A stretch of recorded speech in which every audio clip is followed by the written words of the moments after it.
Hi, I'm Arlen Geyer. Today I'm going to show you how to create a high contrast image in Adobe Lightroom and then make a custom preset to create that high contrast image in the future. So I'm going to start by using this image of tree bark, but I'm going to make a virtual copy of it so that I keep the original here. So I'm going to right click on that and go down here to create virtual copy. So now this is not actually a duplicate image file, it's using the same file, but Lightroom will make the adjustments on this so that I can still see the original here. So I'm going to go to the Develop module, and basically the idea is to adjust anything you can that makes things lighter, and anything you can to make that makes things darker, darker. So contrast is a good place to start. So I'm going to push that all the way to the end. And then highlights, that's the light stuff. So I'm going to push that all the way up there. Shadows, that's dark. So I'm going to push that all the way down. Whites is light. Push that all the way up. Blacks is dark. So I can push that all the way down. And now we've got the tone curve here. Let's just do the same thing with that. So highlights, let's push that all the way up. Lights, push that all the way up. Darks, push it all the way down. Shadows, push all the way down. And let's see if we can squeeze these together a little bit more to make it even more abrupt. And try to get that approximately in the middle. And there we go. We have a very high contrast image. So I am now going to save that as a custom preset. So up here in the presets, I'm going to open that up and I'm going to click on the plus sign to create a new one. And I'm going to call it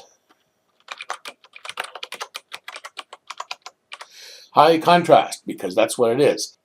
I don't want the preset to use all of the settings that are possible. I only want it to use the settings that I used to create the high contrast. So I'm going to start by checking done, and then I'm just going to go through here and check the ones that I used. So I didn't use exposure, but I used contrast.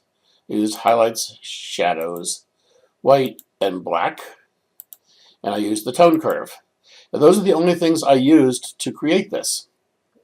So those are the only things I want to include in the preset. I'm going to put it in the user presets folder, so that's just fine. So now I'm just going to create that. Now I have a high contrast preset, and so I go back here and let's say I want to apply it to this image.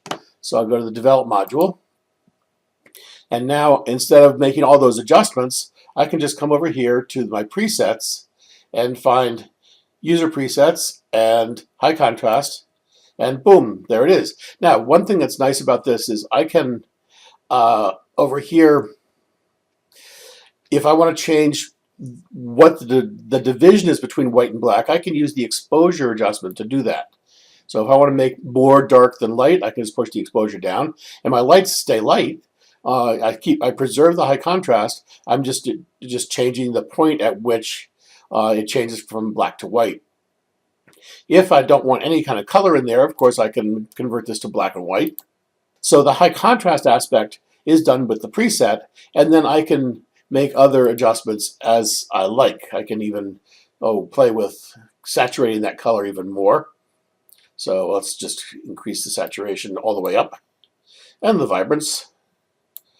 And we have an interesting other effect there, still with the high contrast. So again, the high contrast is created with the preset because I set all of those values there. So with one click, I can create that high contrast, and then I can make further adjustments from there.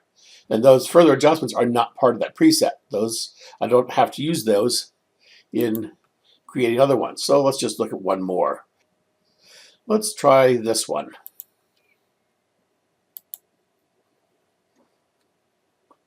You can see it's out of focus. So I'm wondering what the effect will be of applying this high contrast. You notice it appears to be in better focus, and this might look interesting in black and white. So there you go. That's how to create a high contrast image and to create a preset so that you can apply that in the future. Thanks. I hope that has been useful.